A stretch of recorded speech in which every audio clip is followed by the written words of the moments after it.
Today's video is brought to you by the letter R and the letter J. Romeo and Juliet. And the number 3. Why? I don't know. Okay. Reminds me of Sesame Street. Sesame Street. Yeah. You remember that? That's before your time. No, I was alive during Sesame Street, Tony.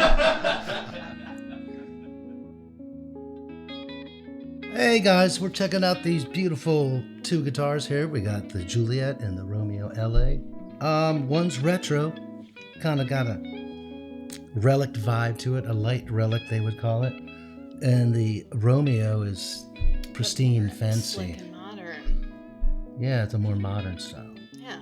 I would say it's the 2 sides of Eastman, right? You have the old, like you have the new, and they're kind of trying to like tie these 2 together a little bit.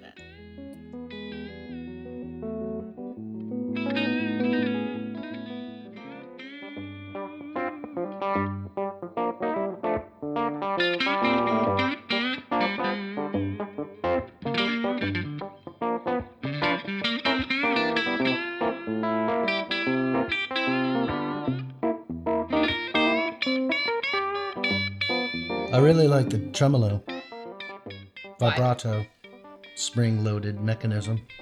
Why?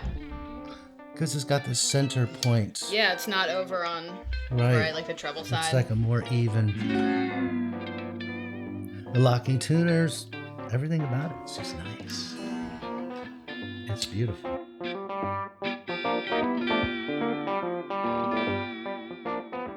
I would say, like, the things that I like about this one so far. First of all of these, like, plastics are inset, which is pretty hip, right? It is obviously not just, like, slapped on top there. They've actually done all of the, like, routing and everything, and that's pretty hip to me. I think they nailed the feel of, like, the finish.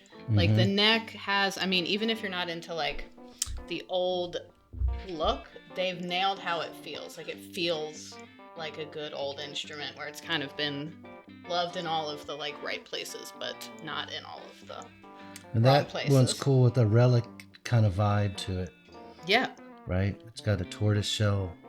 Yeah, and even I think like the tortoise shell kind of appears in other places with how Right. the like finish, like wears over the wood. Retro, futuristic retro. Yeah, futuristic retro.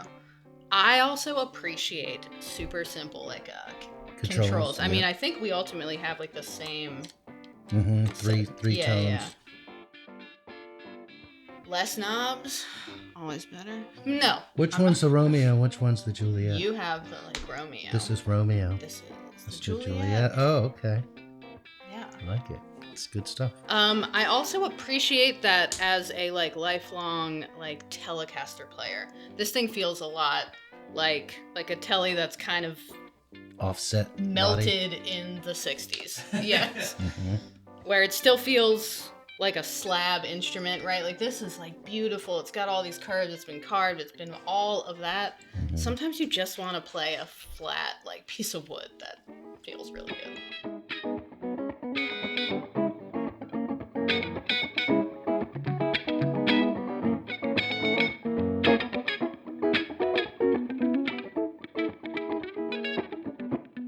Like, I think, like, the balance of this one as it sits on you is a lot more even. I think the, like, shorter neck is kind of evened out by having, like, a bunch of open air in here. So it actually sits, like, super, super well. This has, like, the high gloss finish everywhere, even on this neck.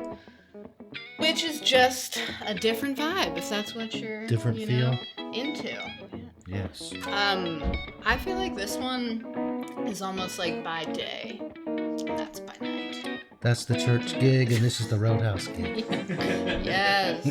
Yeah. Feels great, though. I think they're friends.